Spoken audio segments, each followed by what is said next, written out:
Asking, should we build more nuclear power stations? At the COP26 summit in Glasgow today, it's Energy Day. That's right, Energy Day, with thousands of delegates discussing how to keep the lights on. But with wind power exposed as hopelessly unreliable, and anyone living in Britain knowing it's hardly a solar paradise, are we missing the obvious and most green answer to our looming energy crisis? Nuclear power. Well, with me to debate this, I'm delighted to welcome three scholars in the energy market. Pete Wilkinson, chairman of the campaign group Together Against Sizewell C, a reactor project in Suffolk. Dr. John Stanley, senior research fellow at the Bow Group think tank.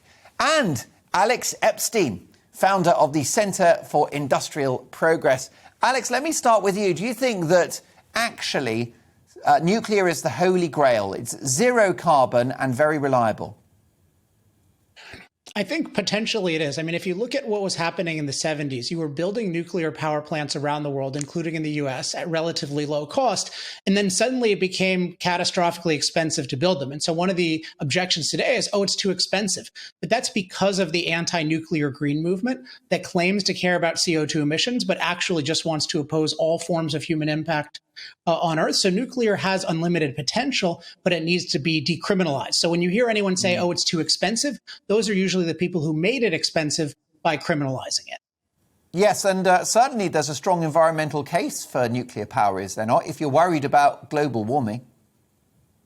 Yeah, it's the obvious thing, right? I mean, you could tell somebody, okay, imagine we have a source of energy that can be cheap, that's incredibly reliable, that can be used anywhere in the on the globe. At least for electricity, it also has promising applications in terms of transportation, in terms of industrial heat.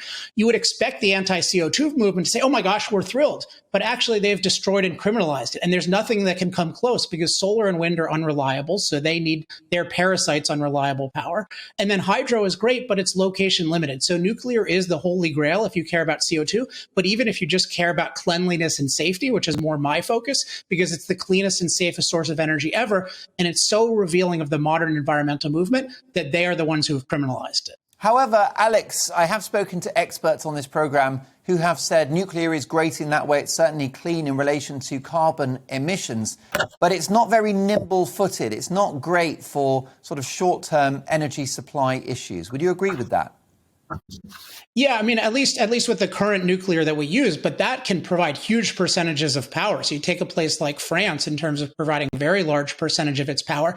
We have a lot of need for what's just called base load power. So you can have other things like natural gas to be nimble. The unreliable solar and wind, they're not nimble. They force you to be nimble because they go up and down erratically. And so you need natural gas to compensate, which is why the UK is so screwed when the wind goes down, because then you're dependent on natural gas. And of course, you guys ban fracking and you make yourselves dependent on Russia. And that's why you have an energy crisis. So there's a whole dimension of, yeah, you need to drill for fossil fuels and use those too. But yeah, nuclear has incredible capability. And the future applications, if it's not criminalized, may well be very nimble as well.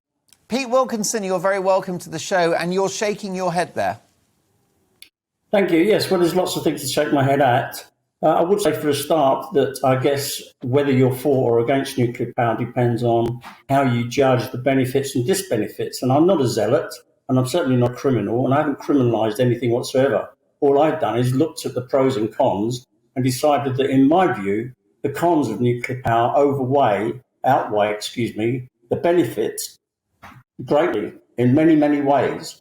And nuclear power is not zero carbon. Don't let's run away with that idea. Even when it's operating, it generates a small amount of carbon. But if you look at the carbon footprint across the uranium fuel cycle, then it's very considerable. So let's assume that it's zero carbon. And if you look at Sizewell C in particular, which I know a lot about because I live about 5 miles away where they want to build this thing, it won't be carbon neutral. It won't even be carbon beneficial to us because at the end of its construction period, which, by the way, takes 12 to 15 years, so we're not really dealing with an emergency, a climate emergency in a very rapid way by building something that takes that long to start producing its relatively low carbon electricity. But at the end of the construction period, it will leave us with a carbon debt of 5 to 7 million tonnes. So it's not low carbon. It produces carbon. And of course, by the time it is constructed, if it does get constructed by 2035, the entire electricity sector will be decarbonised, according to Mr. Johnson. So there won't be any carbon in the system for it to offset anyway. So the benefits of nuclear power are minimal in that respect. Pete, what about energy independence so that we're not reliant, for example, on Russia for gas? Well, the fact is we're reliant on lots of other countries in the world that are not particularly Anglo-friendly for the uranium. We don't have any domestic supplies of uranium, so we have to import the uranium anyway. So there's no independence. I mean, when Blair announced this in 2006, nuclear was back on the agenda with a vengeance. He said it was for energy security reasons and climate change. Well, energy security was the lights weren't supposed to go out if we go nuclear. We haven't had any new nuclear since 2006. The lights haven't gone out. Electricity demand has gone down. And, and in terms of carbon reduction, it's not going to help us at all. It won't. Nuclear was not going to help us in this country, that's for sure, to drive down carbon. For sure. Thanks for making that point, Peter. I'll come back to you in just a moment. Dr. John Stanley also joins us, a senior research fellow at the Bow Group think tank. And Alex Epstein mentioned France, which I believe enjoys 60% of its energy supply via nuclear. Angela Merkel made a big call for Germany in not having nuclear energy at all. And now the Germans are reliant on gas from Vladimir Putin. So do you accept the energy independence argument for nuclear power? Is that the question to me? Yeah. No, I don't, to be quite honest with you. I think what Germany has done, along with a few other countries in the world, is a very brave thing. It's going to take them a long time to turn away from their existing power production, but they are doing it slowly but surely. They are importing a lot of electricity, it's true, and gas, and they're burning more coal than they used to. But the trajectory in Germany is to get away from nuclear power, quite rightly in my view, and they are cleaning up their act. It's going to take them a long time, but that's the sort of trajectory we should be on in this country, developing our renewables at a pace. I mean, Johnson has had so many opportunities to say something really revolutionary about renewables in this country. He's missed every opportunity given to him. How many thousands of acres of rooftops are there in this country that don't have photovoltaics on them? It must be in the millions. And we're putting up house after house after house with no photovoltaics on. They leak energy left, right and centre. I mean, we are just profligate with the use of electricity, and we've got to change it. And there are ways in which we can do it. Thank you for that. High time we heard now from Dr. John Stanley. What do you think? You're a senior research fellow at the Bow Group think tank. What's your view, John? I think if you want a sovereign, secure and sustainable energy supply, and you want it to be affordable, and you want that technology to be proven so it's not a pipe dream, you've got to go for nuclear when you have a temperate climate and you don't have hydropower resources. It's as simple as that. If you're like Norway and you have lots of hydropower, that's great. If you are Spain and you have lots of solar resources, that's great. My interest is the United Kingdom. We're a very small island. That means energy imports have to come by sea. And so energy security for us is more important than many other countries. And so nuclear is how the way safe, to go. though, John, is nuclear? Because there's always the danger of an accident. And what about disposing of nuclear waste? OK, well, British nuclear reactors traditionally have been extremely safe because they don't use water. The one at Sizewell is a little bit different. But, there's a lot of technology just around the corner. There are British companies that are building research units in Canada now to test out something called a molten salt reactor. We have a liquid metal reactor in Russia that's been operating for 40 years, and it doesn't even need to mine uranium. It turns all of its existing fuel into new fuel. So there are safe reactors out there. There are modern reactors out there. And every argument you've heard against nuclear power are very much 40-year-old Fisher-Price arguments that may have applied to some older reactors. They may apply in countries that don't reprocess fuel. And of course, we've just closed Sellafield. But they don't apply to new reactors. They don't apply to this new technology that's just around the corner.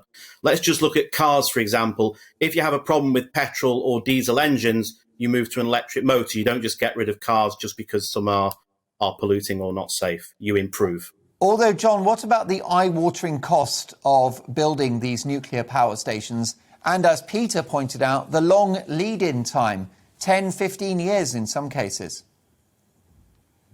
Sure, but again, he's talking about a few specific examples in Europe that are using a new EPR reactor. It's a kind of Franco-German Frankenstein reactor. If you look over in South Korea, they've been able to build water reactors at a much lower cost, and they're turning them around in something like 7 or 8 years. So that's a specific problem for a specific reactor that France is selling here. Alex Epstein, what do you think is the direction of travel for nuclear in this country? Do you think that the political will is there to commit to this energy source?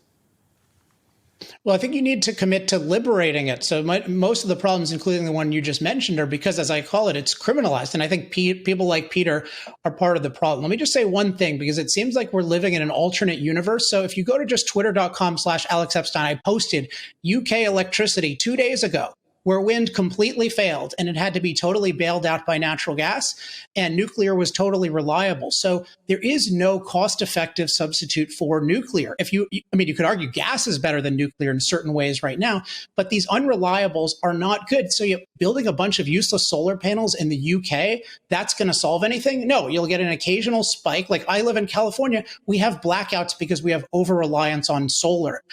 Texas had blackouts because of over-reliance on wind, and they defunded their natural gas plants, and in particular their weatherization. So these unreliables don't work anywhere to produce reliable energy. So they should be off the table in terms of an alternative. In terms of non-carbon alternatives, nuclear is the best, but you have to liberate it.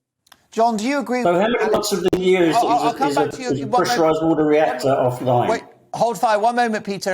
Just come briefly to John Stanley. Do you agree, John, with Alex Epstein that the issue with nuclear energy is it's been sort of badly sold? It needs a bit of a makeover. It needs a sort of PR push so that people can see the benefits.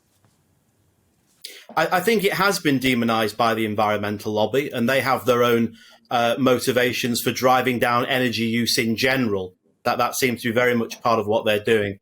But if you look at countries like South Korea or France or Slovakia or Hungary, they are producing over half of their electricity from nuclear, and it's just not been a problem for them.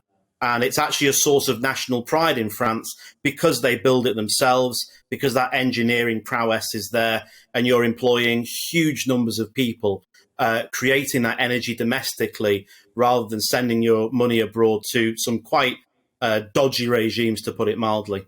Well, John, it's not a problem until it's a problem, which we've seen in Japan.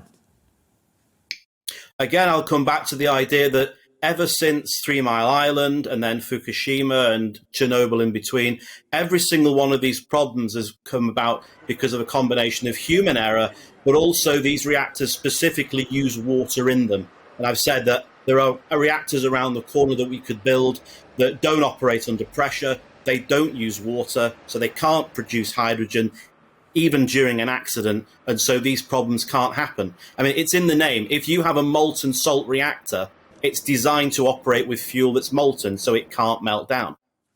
Pete Wilkinson. Zero deaths in those tragedies, though. There are zero deaths in those alleged catastrophes. There are zero deaths from radiation from Fukushima and from 3 Mile Island. So what you have, again, is the anti-human impact environmental movement that demonizes nuclear. Those were proof that nuclear is safe. Even the worst use cases in the civilized world show that nuclear is safe. Even Chernobyl, which involved a reactor that was never allowed anywhere in the free civilized world, more people in the Soviet Union died from Soviet toasters than from Chernobyl. Nuclear is incredibly safe, and it has been demonized, it has been criminalized, and we should be liberating it in any case. But anyone who claims to care about CO2 and is anti-nuclear is a total fraud. Pete Wilkinson. Thanks very much. You live... I don't know what that makes you. Peter, you live 5 miles from the proposed location of Sizewell C.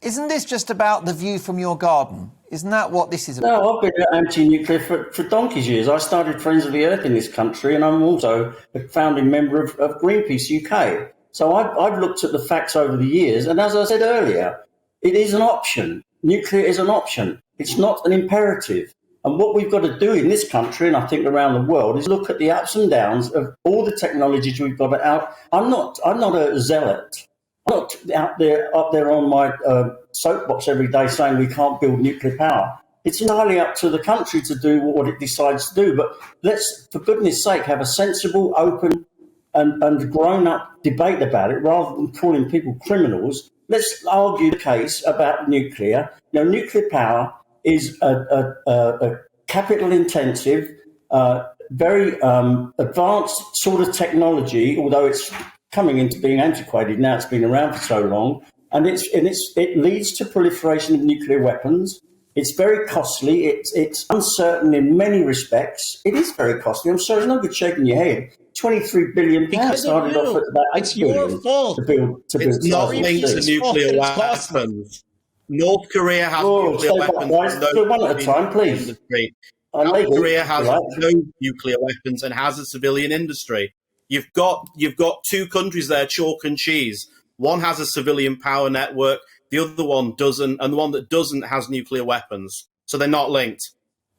Of course they're linked. Why do you think that the Science Policy Research Unit at Sussex University analysed why this government in the UK, we're talking about the UK at the moment, is so enthralled to the nuclear industry? It looks at it from every single angle, from cost to environment to the food, the supply chain, the whole works. And its view was that in order to continue with trident nuclear weapons of mass destruction, which rely on murdering millions of innocent people as a defense that's what they're built for.